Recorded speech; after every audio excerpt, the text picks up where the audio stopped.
தெய்வத்தின் குரல் இரண்டாம் பாகம். புராணம். புராணங்கள் பொய்யா உருவகமா? முதற் பகுதி. புராணத்தை நம்ப முடியாது என்று சொல்லி அதற்கு காரணம் அதிலே இப்பொழுது நாம் பார்க்கிற யதார்த்த நிலவரங்களுக்கு வேறான விஷயங்கள் இருக்கின்றன என்கிறார்கள். தேவர்கள் வந்தார்கள், போனார்கள், வரம் கொடுத்தார்கள் என்றால் அதெல்லாம் இந்த காலத்தில் நடக்காததால் புரளி என்று தோன்றுகிறது. பெண்ணை கல்லாக சபித்தார்கள், கல்லை பெண்ணாகும்படி வரம் கொடுத்தார்கள், சூரியன் உதிக்காமல் நிறுத்தி வைத்தார்கள் என்றெல்லாம் பார்த்தால் இதெல்லாம் நம் சக்தியில் இல்லாத காரியங்களாக இருப்பதால் வெறும் புரட்டு என்று நினைக்க தோன்றுகிறது. இந்த காலத்தில் முடியவில்லை, இந்த காலத்தில் நடக்கவில்லை என்பதற்காக எந்த காலத்திலும் நடக்கவில்லை, நடக்க முடியாது என்று எப்படி சொல்லலாம்? வேத மந்திர சக்தியும் உயர்ந்த தபசும் யோகானுஷ்டானமும் பூர்வத்தில் நிறைய இருந்தன என்பதற்கு எந்த பழைய புஸ்தகத்தை பார்த்தாலும் நிறைய ஆதாரம் இருக்கிறது. இவை இருந்த மட்டும் தேவசக்திகள் எல்லாம் இந்த லோகத்தினராலேயே சுலபமாக கிரகிக்கும்படி இருந்திருக்கின்றன. வெளிச்சம் இருந்தால் கூடவே நிழலும் இருக்கும் என்கிற ரீதிப்படி தேவசக்திகளைப் போலவே அசுர ராட்சச சக்திகளும் ஸ்தூலமாக தெரிகிற மாதிரி லோகத்தில் இருந்திருக்கிறார்கள். இப்போதும் தேவாசுர யுத்தம் முதலானவை மனுஷனின் கண்ணுக்கு தெரியாமல் நல்லது கெட்டதுகளின் மோதலாக நடந்து கொண்டேதான் இருக்கிறது. அந்த காலத்தவர்களுக்கு இந்த நல்ல சக்திகளையும் கெட்ட சக்திகளையும் தப்போ சக்தியால் கண்டுகொண்டு பார்க்க முடிந்தது.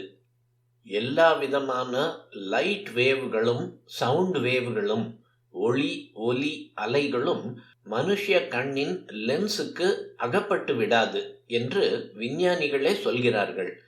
அதில் சில விஞ்ஞானிகள் இன்னும் ஒரு படி மேலே போய் அக்கல்ட் என்கிற இயற்கைக்கு அதீதமான மர்ம சக்திகளை பற்றி ஆராய்ச்சி செய்து தேவதைகள் இருக்கின்றன, நல்ல தேவதைகள் துர்தேவதைகள் எல்லாம் இருக்கின்றன என்று கூட எழுதி வைத்திருக்கிறார்கள். இப்போதும் அநேக யோகிகள் சித்த புருஷர்கள் இருக்கிறார்கள். ஐஸில் கிடந்தாலும் நெருப்பில் கிடந்தாலும் அது அவர்களுடைய சரீரத்தை பாதிப்பதில்லை. மழையை வரப்பண்ணுகிறார்கள், பெய்கிற மழையை நிறுத்தவும் செய்கிறார்கள். இப்படி பலர் அதீந்திரியமான சக்தியோடு இருந்து கொண்டுதான் இருக்கிறார்கள்.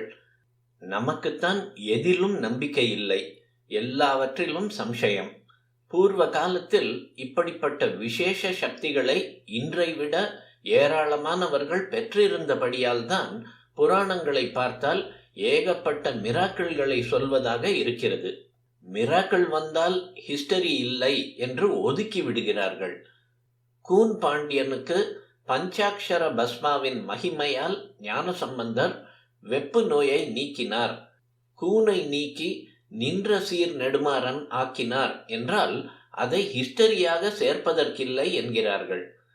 மகேந்திர பல்லவன் அப்பர் சுவாமிகளை கல்லிலே கட்டி கேடில நதியில் போட்டும் அது மிதந்ததை பார்த்துத்தான் ஜைன மதத்தை விட்டு வைதிகத்திற்கு மாறினான் என்றால் அதை ஹிஸ்டரியாக எடுத்துக்கொள்ள முடியாது என்கிறார்கள்.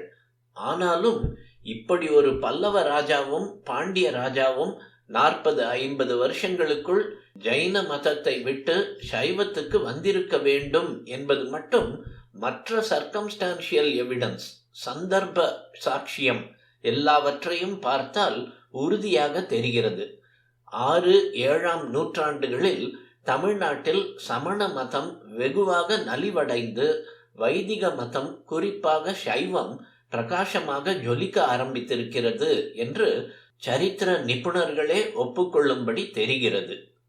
இப்படி ஒரு பெரிய மாறுதல் நடக்க வேண்டுமானால் 2 பெரிய ராஜாக்கள் தங்கள் அபிப்பிராயத்தை மாற்றிக்கொள்ள வேண்டுமானால் அதற்கு காரணமாக அப்பர் சுவாமிகளின் கதையிலும் ஞானசம்பந்தர் கதையிலும் வருகிற மாதிரியான அற்புதங்கள் நடந்திருக்க கூடும் தான் என்பதை எப்படி ஆக்ஷேபிக்கலாம்? இந்த விஷயங்களை அந்த ராஜாக்கள் கல்வெட்டிலோ செப்பேட்டிலோ எழுதி வைக்கவில்லை என்பதால் அவை நடக்கவில்லை என்று சொல்லிவிடலாமா? ராமானுஜாச்சாரியார் கன்னட தேசத்தை ஆண்டு கொண்டிருந்த ஜைனனான பிட்டிதேவன் என்ற ஹொய்சள வம்ச ராஜாவுடைய பெண்ணுக்கு பிடித்திருந்த பேயை ஓட்டினதாலேயே அவன் ஜைனத்தை விட்டு வைஷ்ணவனானான் என்று குரு பரம்பரை கதையில் இருந்து சொல்கிறார்கள். சரித்திரக்காரர்கள் பேய் ஓட்டுகிற சமாச்சாரத்தை எல்லாம் எடுத்துக்கொள்ள மாட்டோம் என்கிறார்கள். ஆனாலும் ராமானுஜர் ஜீவித்த 11ஆம் நூற்றாண்டில் கன்னட ராஜ்யத்தில் ஜைனம் மங்கி வைஷ்ணவ வழிபாடு, கோவில் முதலியன அதிகமானதையும் பிட்டி தேவனே பிற்பாடு விஷ்ணுவர்தன தேவன் என்று பெயர் பெற்றதையும் சரித்திரத்தில் ஒப்புக்கொண்டிருக்கிறார்கள். இது குரு பரம்பரை கதையில் சொன்னதன் விளைவாகவே இருக்கலாம் என்பதை எப்படி ஆக்ஷேபிக்க முடியும்? இங்கிலீஷ் படிப்பு படித்து விட்டதால் சயின்ஸில் நிரூபிக்க முடியாததெல்லாம் புரளி என்று சொல்லி புராணங்களை தள்ளுவது கொஞ்சம் கூட சரியான மனப்பான்மையாகாது. இப்போதும் கூட அங்கங்கே 10-12 அடி நீளமுள்ள மனித எலும்புக்கூடுகள், புராண வர்ணனை படியான தற்போது இல்லாத பெரிய பெரிய மிருகங்களின் எலும்புக்கூடுகள் அகப்பட்டு கொண்டுதான் இருக்கின்றன. இதை பார்த்தால் பனைமர தென்னை மர உயரமுள்ள ராட்சசர்கள் சிங்கம் மாதிரியான உடம்பும் யானை மாதிரியான தும்பிக்கையும் கொண்ட யாழி போன்ற மிருகங்கள் பூர்வத்தில் இருந்திருக்க கூடும் என்றே ஏற்படுகிறது. கால் எலும்பு மாத்திரம் 16 அடி நீளமுள்ள ஒரு மனுஷிய எலும்புக்கூடு யானையை போல 10 மடங்குகள் உள்ள ஒரு மிருகத்தின் எலும்புக்கூடு முதலானதுகளை ஐஸ்பர்கில் ஆர்டிக் ரீஜனில் பனிக்கட்டிக்குள் இருந்து கண்டுபிடித்திருக்கிறார்கள். இதை பெரிய ஆர்கியாலஜிக்கல் ஃபைண்ட், புதைபொருள் கண்டுபிடிப்பு என்று கூத்தாடினார்கள்.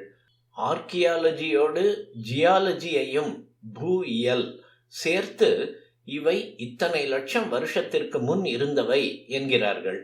இதோடு மித்தாலஜியையும் புராண இயலையும் சேர்த்தால் நம்முடைய பழைய கதைகள் நிஜம்தான் என்றாகிவிடும். ஒரு காலத்தில் பனைமர உயர ஆள் இப்போது 6 அடி உயர ஆசாமி, வேறொரு காலத்தில் அங்குஷ்ட பிரமாண கட்டை விரல் அளவேயான ஆள் என்றிப்படி கால வித்தியாசத்தில் பல தினுசாக ஆகிறது. ஜீவராசிகள் படைப்பினங்களும் மாறுகின்றன. இந்த வித்தியாசங்களையும் புராணங்கள் சொல்லுகின்றன. வானரர்கள் என்று குரங்கு மனுஷியர்களாம், மிருகத்தின் உடம்பும் மனுஷ்ய முகமுமாம், 2 தலை 10 தலைக்காரர்களாம். எல்லாம் வெறும் பொய் என்று புராணங்களை பார்த்து சொல்கிறார்கள்.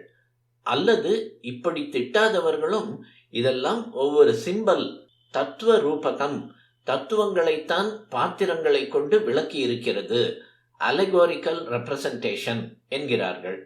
கதாத்வாரா, கதை மூலமாக தத்துவமும் போதிக்கப்படுவது வாஸ்தவம்தான். அதற்காக கதையை பொய் என்று சொல்ல முடியாது. இப்போது கூட எப்போதேனும் நியூஸ் பேப்பரில் பார்க்கிறோம், 2 தலையும் 4 கையுமாக ஒரு குழந்தை பிறந்தது, மிருகத்திலும் சேராமல் மனுஷிய இனத்திலும் சேராமல் நடுவாந்தரமாக ஒரு விசித்திர குழந்தை பிறந்தது என்றிப்படி. ஃப்ரீக் என்று இதை சொல்கிறார்கள். தப்பவே முடியாத இயற்கையும் கொஞ்சம் தப்பி போவதைத்தான் ஃப்ரீக் என்கிறார்கள். இப்பொழுது ஃப்ரீக்காக சொல்லப்படுவதே பூர்வ காலங்களில் ஒரு உத்தேசத்தோடு இப்போதை விட அதிகமாகவும் சிருஷ்டிக்கப்பட்டிருக்கலாம். இக்காலத்தில் நமக்கு இருப்பதை விட அதிகமாக அவர்களுக்கு இயற்கைக்கு அதீதமான சக்திகள் இருந்ததால் இயற்கையிலும் இப்படிப்பட்ட அதிசய பிறப்புகள் அதிகம் நேர்ந்திருக்கலாம். அதனால் இப்போதுள்ள நமக்கு தெரிவதுதான் சகலமும், இதற்கு வித்தியாசமாக எதுவும் இருந்திருக்க முடியாது என்று நாம் ஆக்ஷேபிப்பதற்கே இல்லை.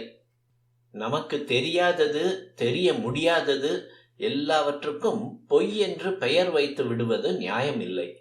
புராணத்திலே நம்ப முடியாதது என்று நாம் தள்ளிவிடுகிற ஒன்றே அவ்வப்போது நம் காலத்தில் நடந்து விடுகிறது.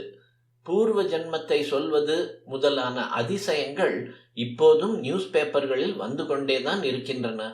அதுவும் சமீப காலமாக இம்மாதிரி அதிசய செய்திகள் அதிகமாக வந்து கொண்டிருக்கின்றன. ஒன்று சொல்கிறேன்,